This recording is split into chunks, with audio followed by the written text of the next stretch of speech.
Bonjour les matos locos, comment ça va? Aujourd'hui, on s'attaque aux équations du premier degré.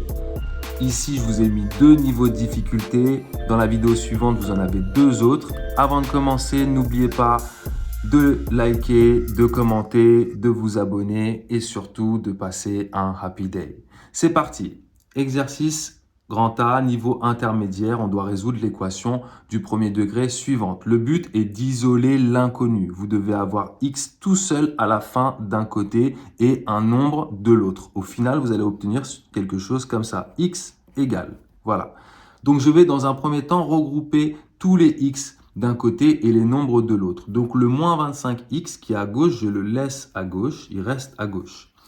Le 3x, ici, il y a du x, il y a 3x. Il va passer de l'autre côté. En passant de l'autre côté, il se transforme en son opposé. Ça me donne moins 3x. Égal. À droite, je vais laisser des nombres. Moins 3 était déjà à droite. Donc, il reste à droite, il reste moins 3. Plus 25 qui était à gauche va passer à droite et il va se transformer en moins 25. Voilà.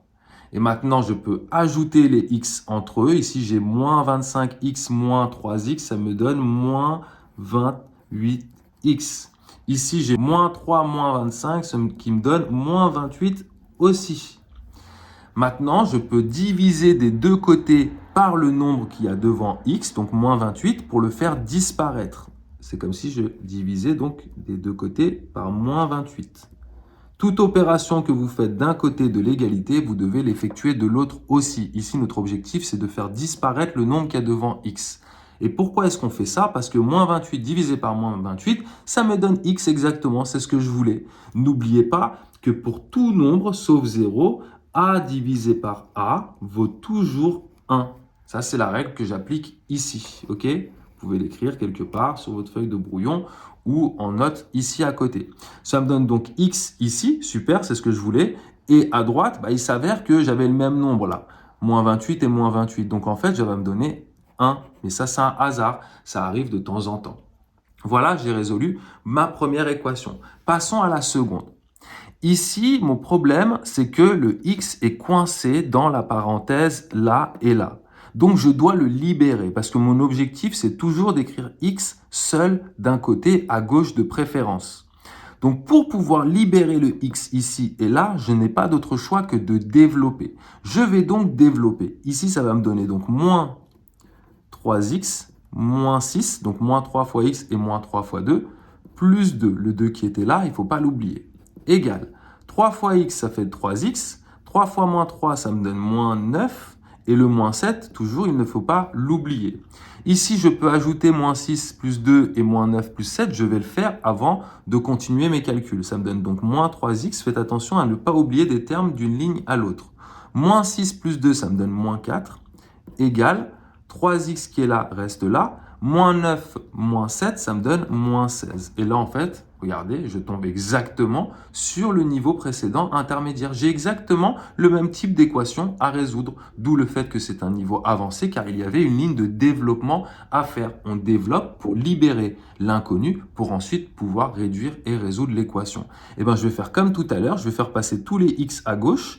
Moins 3x est déjà à gauche, il reste à gauche. 3x est à droite, il passe à gauche et il se transforme en son opposé. Ça me donne moins 3x ici. Égal. Moins 16 qui était déjà, et ben voilà, le décor est tombé. Ça doit être un fantôme, je pense. Moins 16 qui était là reste là. Et moins 4 qui était à gauche passe à droite, il devient plus 4. Ok, faites bien attention toujours à bien transformer les termes en leur opposé lorsque vous les faites passer horizontalement d'un côté à l'autre. On continue. Ici, je peux donc ajouter les x, les termes contenant du x ensemble. Ça me donne moins 6x. Et ici, ça me donne moins 12. Comme tout à l'heure, je vais diviser par moins 6 des deux côtés de l'égalité. Mais je vais vous dire autre chose. En fait, ce qu'on va attendre de vous cette année, c'est de ne plus effectuer ce calcul-là. C'est de directement écrire ici que x égale moins 12 sur moins 6.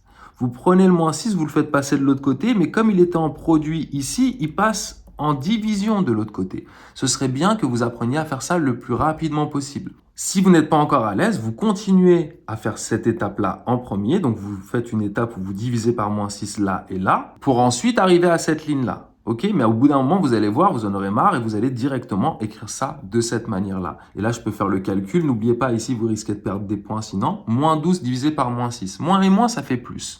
12 divisé par 6, ça fait 2. Voilà. Merci, au revoir. Passez un happy day.